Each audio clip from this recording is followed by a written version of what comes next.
Okay, hi there. My name is Andrea Warren, and I'm a Spanish teacher at Haverford High School, where I've been for the past 7 years. In September, I'll be starting my 8th school year, teaching Spanish for students in grades 9 through 12. So, a strategy that I have employed throughout my entire teaching career and during student teaching is using games in my classroom. Some of these games I remember playing in high school. Some of these games I learned from my cooperating teacher, student teaching. Some I found online. Some I kind of improvised and they worked out well for me, and so on and so forth. So, in my opinion, games are a really fun way to make learning competitive, to keep students engaged, and to make them want to be there. It's a great avenue for review before a test, and it's also a great way to use as a reward if students are having a great day or a great week. It's something they can look forward to, something that you can offer as kind of like a prize at the end of the day, at the end of the week, end of the unit, however you want to work it. Additionally, I think that the games that I'm going to explain are really awesome no prep activities. So, aside from changing them to fit whatever you teach or whatever unit you're in the middle of in your classroom, it's also something you can do if you happen to have an extra 15 minutes, an extra 10 minutes, sometimes even just 5 minutes at the end of your class. We know that we don't want to waste any of that instructional time. So, to get started, the first thing that I use for almost all of my games are some sort of whiteboard. So, three games in particular that I love to use mini whiteboards. So, I inherited a set from a teacher that retired, but you can find them at Target. I know you can find them at some dollar stores if you look hard enough. Or if you're trying not to spend a lot of money, you can make mini whiteboards using page protectors and manila folders if you just cut off the tab.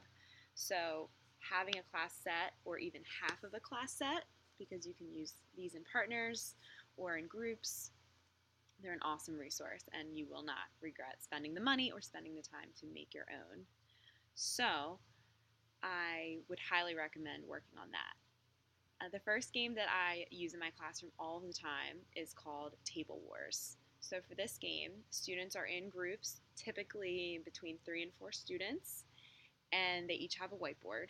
So, in my Spanish classroom, a lot of the time I just give translation. So, I'll give a sentence in English. Sometimes it's simpler, and I'll just give a verb to conjugate or a vocabulary word that I'd like them to produce in the target language. And they quietly work together in their groups, and then as soon as they have their answer written down, they put it up in the air. Sounds really simple, but like I said, it's easy, it's no prep, and you get them writing sentences and sentences or words and words, doing conjugations over and over again without having to do a lot. And they're tricked into thinking it's a game and that it's fun, because it is fun, but they're learning and producing all at the same time. So, to encourage them to keep participating so they don't get annoyed with only one group always getting the points, I usually end up using a 3-2-1 approach. So, the first team that gets it up and it's correct gets 3 points, second team 2 points, third team 1 point, etc. It's also a great formative assessment because you can pick out one thing and tell them to quickly change it. They can put their board down, they can scribble out, say the S when they needed a singular adjective to agree with the noun or whatever the case may be, and they can use that to improve their learning. So that's a great game. The kids love it. I usually do it at least once a chapter, and yeah, they never complain. And at the end, I have them tally up their total points, and I usually give some sort of prize to our winners. Another game that I really love, this one is pretty Spanish or world language learning specific, is called Verb Relay. So you're still using your mini whiteboard, and I draw a grid. So it's almost like a tic-tac-toe board, but with six. So it's like your conjugation chart you'll see a lot in all of your language classes, all of your Romance language classes. So at the beginning, you're in your rows. I have my students seated in rows, but you can do this any way you like, but it's a relay game. So they have a team usually of about 4 to 6 people. So at the top, you give a verb. You can give your verb in English, you can give your verb in Spanish, you can act it out however you like. And so each student is responsible for one verb conjugation, and it's a silent game. So students cannot help each other, even on their own team. So if I were to give the verb bailar, which means to dance, then my first student would write one conjugation. They can choose to write the yo conjugation, bailo, or they can choose to write a nosotros form conjugation, bailamos, whichever one they're most comfortable with. And then the key is they immediately silently pass the whiteboard to another student. Another student takes that, adds another conjugation, whatever one they like, passes it back, and so on and so forth. It goes all the way down the line and then back towards the front of the line as many times until they need to get the chart filled in. One caveat is if they find a mistake on a peer's conjugation, they're using their turn by erasing their verb and then passing it along. They don't get to erase and replace. So that makes it a little bit more interesting. When they think it's correct, they hold it up. Again, this is where I check it. This is a great place for formative assessment because I can point out a particular verb ending. Maybe they needed an accent. They can put it down. They can keep going until they get it right, and then they get the point. So then their team records the point, and then we move on to another verb. And again, this is a great way to encourage practice without it being dull. Instead of just having constant worksheets where they're repeating and drilling and killing their verbs, this makes it a little more interesting.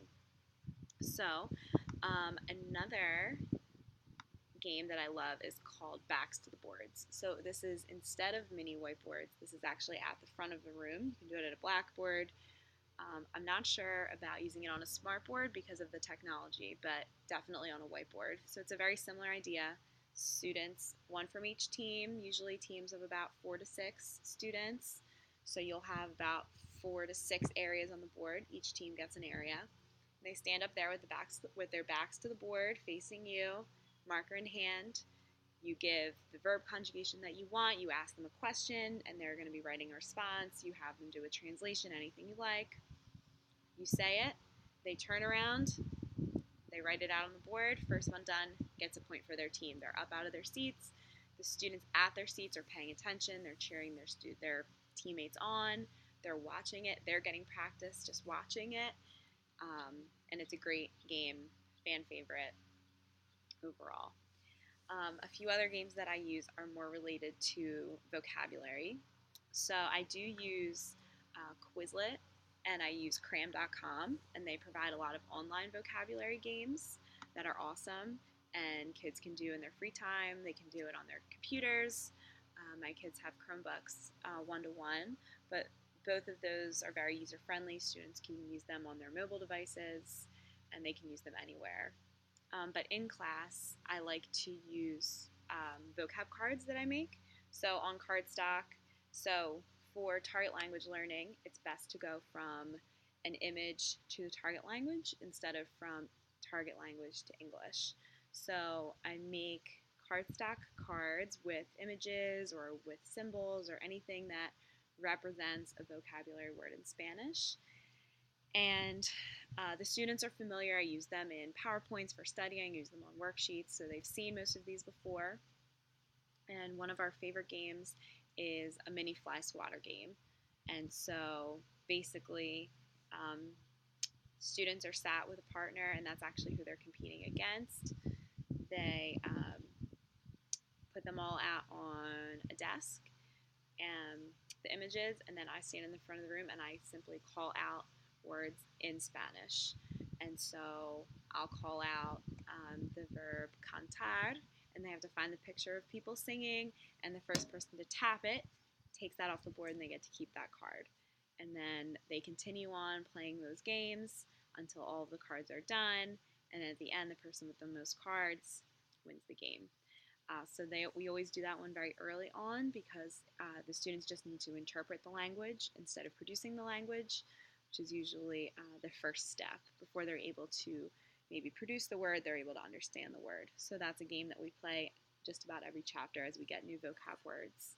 And then continuing on with that, we play another version called King of the Hill with the same cards, the same objective, but instead of continuously playing against the same person, as for each one that you win, you move up the hill towards the front of the classroom. For every one that you get right, if you get it wrong, you just stay in your desk. So you're constantly playing the game against new people. You're getting up, you're moving, staying active, and the idea is to get to the front of the room and be in the first row competing. And then there, if you win, you stay in the first row. So you want to stay at the top of the hill for as long as possible. If you're at the front and you get knocked out by your partner and you lose, then you have to go all the way back to the back of the room, end of your row, and work your way up again. So those are just a few different games that I use in my Spanish classroom to help keep students engaged, to help give them practice in an exciting way. And yeah, I hope that some of you can give that a try, see if you like them. Again, change them, work with them, make them work for you. Spanish, other languages, other subjects. I hope you can find a way to incorporate games into your classroom. Thanks for tuning in.